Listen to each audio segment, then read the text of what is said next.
The world is not changed by crowds, but by the rare individuals who decide that the weight of history will no longer sit quietly on their shoulders. And in the instant when fear gives way to conviction, revolutions are born, not as slogans or banners, but as human stories of doubt, sacrifice, brilliance, and obsession. And to understand the greatest revolutionary leaders is to step into moments when empires trembled because a single voice refused to be silent, when ordinary men and women became symbols larger than themselves, shaping the destinies of nations and the moral imagination of generations yet unborn.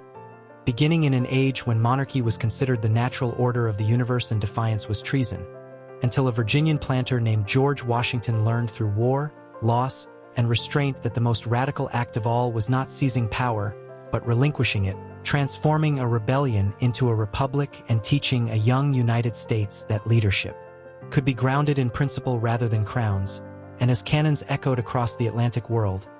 another revolution erupted in France where Maximilien Robespierre believed virtue must be enforced with terror, revealing how revolutionary idealism can curdle into bloodshed when purity becomes dogma and enemies are defined not by actions,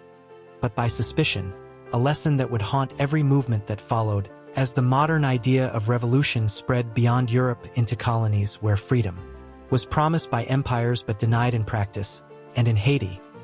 an enslaved man named Toussaint Louverture rose from bondage to command armies, outmaneuver generals, and abolish slavery in the only successful slave revolt in history, proving that revolutionary leadership could emerge from the most brutal conditions and that liberty, once tasted,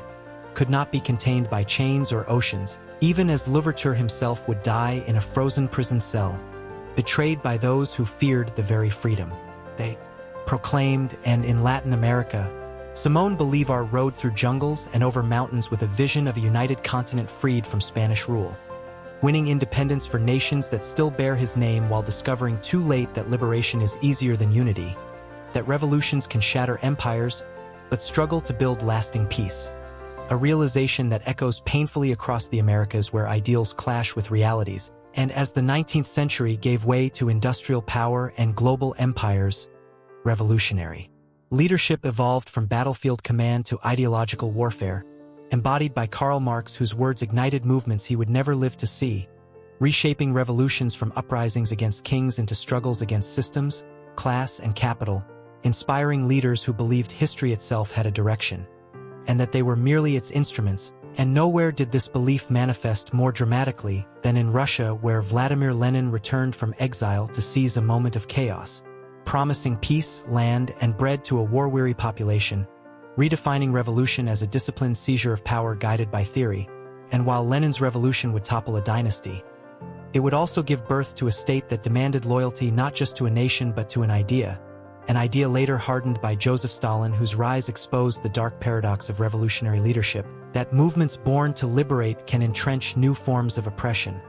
rewriting history and silencing dissent in the name of progress, a warning written in the lives of millions. And yet even under such shadows, revolutionary leaders continued to emerge, not always with rifles but sometimes with resolve,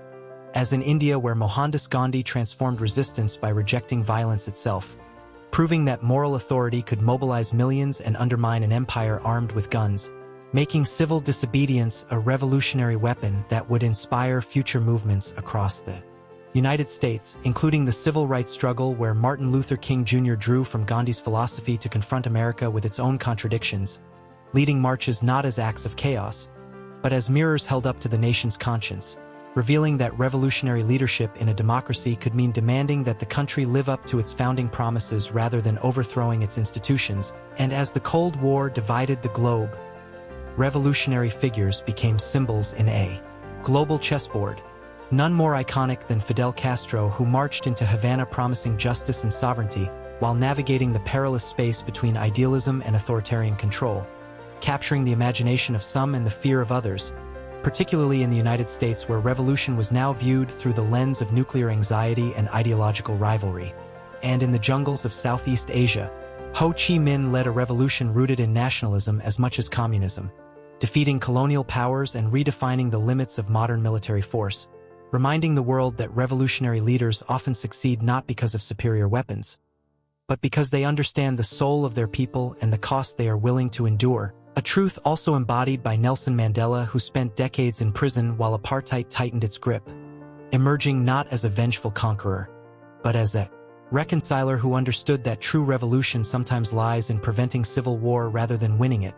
turning personal suffering into national healing and redefining strength as restraint. And through all these stories, from battlefields soaked in blood to prison cells filled with silence, a pattern emerges that speaks directly to the American experience, that revolutionary leadership is never clean or simple, that it demands impossible choices between compromise and conviction, between order and justice, and that its legacy is shaped not only by victories but by what follows them, because revolutions do not end when flags are raised or statues fall. They continue in constitutions, classrooms, courts, and memories, and the greatest revolutionary leaders are not those who merely seize power, but those whose ideas outlive them, influencing how societies define freedom, authority, and responsibility, leaving us with an unsettling question that echoes through every era: whether revolution is an event or a constant struggle within the human story, and whether the next great revolutionary leader will rise from anger, hope, or the quiet refusal to accept a world that no longer makes moral sense. A question that remains as urgent today as it was when the first defiant voice dared to say that history could be rewritten by those bold enough to try.